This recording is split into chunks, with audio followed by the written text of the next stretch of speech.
31 ডিসেম্বৰত ৰাজ্যত পথ দুৰ্ঘটনা প্ৰতিৰোধ কৰাৰ সংকল্প মুখ্যমন্ত্ৰী ডক্টৰ হিমন্ত বিশ্ব শৰ্মাৰ।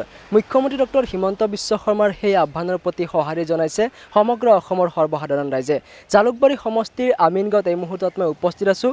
আমিনগাঁৱৰ সচেতন লোকসকলে মুখ্যমন্ত্ৰীৰ আহ্বানৰ প্ৰতি কেনেদৰে সঁহাৰি জনাই জানিবলৈ যত্ন কৰিম। যিহেতু 31 ডিসেম্বৰত মদ্যপান কৰি বাহন চলোৱাৰ বাবে ৰাজ্যৰ বিভিন্ন প্ৰান্তত যথেষ্ট সংখ্যক পথ দুৰ্ঘটনা সংঘটিত হয় আৰু সেই প্ৰতিৰোধ কৰাৰ বাবে পোনপ্ৰথমবাৰৰ বাবে মুখ্যমন্ত্ৰী ডক্টৰ হিমন্ত বিশ্ব শৰ্মাই এক দৃঢ় প্ৰতিজ্ঞাবদ্ধ হৈছে আৰু এই যি সংকল্প এই সংকল্প কেনেদৰে ৰূপায়িত হয় বা কি সুফল হয় কি ক'ব বিচাৰিব। যিহেতু মুখ্যমন্ত্ৰীগৰাকীয়ে ৰাজ্যৰ যি উঠি অহা যুৱ প্ৰজন্মক এক যি বিপদৰ সন্মুখৰ পৰা বচোৱাৰ বাবে এক সংকল্প লৈছে, কি ক'ব? চাওক, মুখ্যমন্ত্ৰীগৰাকীৰ এই যিটো সংকল্প তেওঁ ৰাইজক উদ্দেশ্যি যিখিনি ঘোষণা দিছে এইটো বৰ সময় উপযোগী, সাহসী আৰু সামাজিক দায়বদ্ধতা থকা এটা ঘোষণা বুলি কৈছোঁ।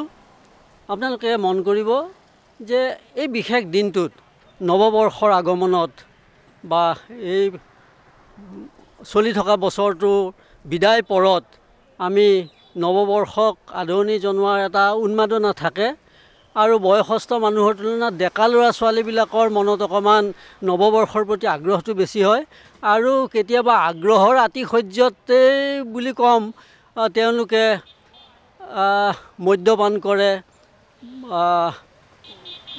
ধৰক কেতিয়াবা কৰিব নলগীয়া কামো কিছু কৰে। বিশেষকৈ এই মদ্যপান কৰি তেওঁলোকে যি ধৰণৰ আচৰণ কৰে বা গাড়ী মটৰত তেওঁলোকে মদ্যপান কৰি যায়, তেওঁলোকৰ গাড়ীখনৰ চালকজনেও হয়তো মদ খাইছেনে নাই তেওঁলোকে হয়তো মন নকৰে, এনেকৈ গৈ দুৰ্ঘটনাত পতিত হয়। বহু ল'ৰা ছোৱালীৰ এনেকৈ জীৱনটো ধ্বংস হয়। ফলত মাক দেউতাক বা পৰিয়ালটোলৈ এক দীৰ্ঘকালীন দুৰ্যোগ নামি আহে।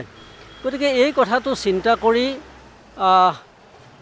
আমিও ব্যথিত আৰু এই ক্ষেত্ৰত যে মুখ্যমন্ত্ৰীগৰাকী এই যিটো পদক্ষেপ লৈছে এইটো নিশ্চয়কৈ এটা সাহসী পদক্ষেপ আৰু তেখেতৰ এইটোত সামাজিক দায়বদ্ধতা আমি দেখিছোঁ। আমি আশা কৰিছোঁ যে মুখ্যমন্ত্ৰীৰ এই আহ্বানে উঠি অহা প্ৰজন্মক নিশ্চয় নিজৰ জীৱনৰ সুৰক্ষাৰ প্ৰতি কিছু পৰিমাণে হ'লেও সচেতন কৰি তুলিব আৰু দুৰ্ঘটনা ৰোধ কৰাত ই বহু পৰিমাণে সহায়ক হ'ব বুলি মই ভাবোঁ। মুখ্যমন্ত্ৰীগৰাকীয়ে যি দায়বদ্ধতা দেখুৱাইছে সমগ্ৰ অসমৰ সাধাৰণ ৰাইজৰ প্ৰতি, কি ক'ব বিচাৰিব? যিহেতু মুখ্যমন্ত্ৰীগৰাকীয়ে এক সংকল্প লৈছে যে 31 ডিচেম্বৰত মদ্যপান নকৰাকৈ সকলোৱে বাহন চলাওক। হয়, খুব সুন্দৰ পদক্ষেপ আমাৰ সন্মানীয় মুখ্যমন্ত্ৰী ডাঙৰীয়ালৈ মোৰ তৰফৰ পৰা বহুত মানে আপোনাৰ কৰিলোঁ। এই যে ধুনীয়া যে এটা পদক্ষেপ এটা তেখেতে লৈছে, গ্ৰহণ কৰিছে, তাৰ বাবে তেখেতক আমাৰ তৰফৰ পৰা আৰু প্ৰাগ নিউজৰ থ্ৰুৱেদি আমি এটা কথা ক'ব বিচাৰিছোঁ যে আমাৰ মুখ্যমন্ত্ৰী ডাঙৰীয়াই যি চিন্তা কৰিছে, যি চিন্তা চৰ্চা হাতত লৈছে সেয়া খুব গুৰুত্বপূৰ্ণ, লেখত ল'বলগীয়া। আগত তেনেকুৱা কোনো ধৰণৰ আমি দেখা নাছিলোঁ আৰু এই পদক্ষেপৰ দ্বাৰা হয়তো অনাগতত মানে আহি থকা দিনত যি ঘটিবলগীয়া ঘটনা তাৰ পৰা আমাৰ যিবিলাক উঠি অহা নৱপ্ৰজন্ম আছে সেই নৱপ্ৰজন্মবোৰে হয়তো সেই ৰক্ষা পৰিব। ইমানে। মোৰ লগত আৰু একাংশ জ্যেষ্ঠ লোক আছে, কথা পাতিবলৈ যত্ন কৰিম। মুখ্যমন্ত্ৰীগৰাকীৰ সিদ্ধান্ত কি ক'ব? হয়, মুখ্যমন্ত্ৰীগৰাকী মানে পোনপ্ৰথমবাৰৰ বাবে অসমত পোনপ্ৰথমবাৰৰ বাবে আজি যি পদক্ষেপ গ্ৰহণ কৰিছে, 31 ডিচেম্বৰত মদ্যপান কৰি মানে গাড়ী চলালে যে তেওঁ মানে কঠোৰ শাস্তিৰ কথা কৈছে, আচলতে এইটো মৰমৰ কাৰণে কৈছে। তেখেতে যে মানে 31 ডিচেম্বৰত বহুত মানে কি মদ্যপান কৰি আমাৰ বহুত যুৱক যুৱতীসকলৰ মৃত্যুৰ মুখত পৰে, মানে দুৰ্ঘটনা ঘটে। তাৰ ফলত মানে মুখ্যমন্ত্ৰীগৰাকীয়ে আচলতে অসমৰ ৰাইজৰ প্ৰতি যিটো আহ্বান জনাইছে তাক আমি একেমুখে সকলো মুখ্যমন্ত্ৰীগৰাকীক আমি ধন্যবাদ জনাইছোঁ। আৰু মই যিহেতু এগৰাকী সাংবাদিক, গোটেই আমি কামৰূপ জিলা সাংবাদিকখনৰ তৰফৰ পৰা তেখেতক আমি ধন্যবাদ জনাইছোঁ। নিশ্চয়কৈ কি ক'ব বিচাৰিব? যুৱ প্ৰজন্মক কি আহ্বান জনাব? মই পোনপ্ৰথমে মুখ্যমন্ত্ৰী মহোদয়ক ধন্যবাদ জনাইছোঁ।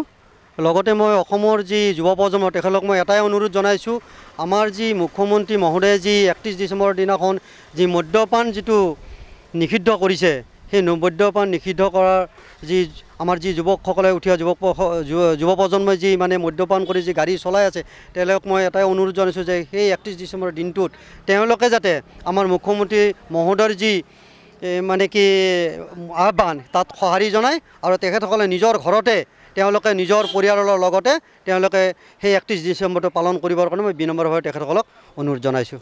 আন এগৰাকী জ্যেষ্ঠ লোক আছে, মুখ্যমন্ত্ৰীগৰাকীয়ে আহ্বান জনাইছে যে প্ৰতিজন লোকে বাহন চলাওঁতে মদ্যপান নকৰক আৰু মদ্যপান কৰিলে কঠোৰ শাস্তিৰ সন্মুখীন হ'ব। কি ক'ব? পোনপ্ৰথমে মই আমাৰ মুখ্যমন্ত্ৰীক শলাগ লৈছোঁ, ধন্যবাদ লৈছোঁ এইটো কাৰণত যে 31 ডিচেম্বৰটো মানে আমাৰ ডেকা ল'ৰাবিলাকে নিশা মদ পান কৰি মৃত্যুমুখত পৰে, পৰিলে পৰিয়ালটো যথেষ্ট মানে কান্দনৰ ৰোল উঠে।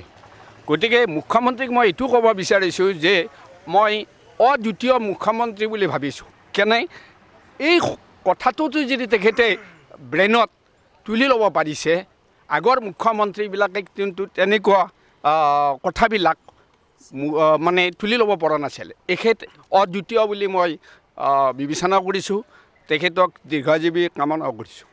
নিশ্চয়কৈ মুখ্যমন্ত্ৰীগৰাকীৰ সেই আহ্বানৰ প্ৰতি জালুকবাৰী সমষ্টিৰ প্ৰতিজন লোকে সঁহাৰি জনাইছে আৰু তাৰো প্ৰতি যিসকল লোকে 31 ডিচেম্বৰত মদ্যপান কৰি বাহন চলায় তেওঁলোকে যাতে 31 ডিচেম্বৰৰ নিশা যাতে মদ্যপান নকৰাকৈ বাহন চলায় তাৰ বাবে আহ্বান জনাইছে আৰু এনেদৰে সৰ্বস্তৰৰ লোকে এতিয়া মুখ্যমন্ত্ৰীৰ আহ্বানৰ প্ৰতি সঁহাৰি জনোৱা পৰিলক্ষিত হৈছে।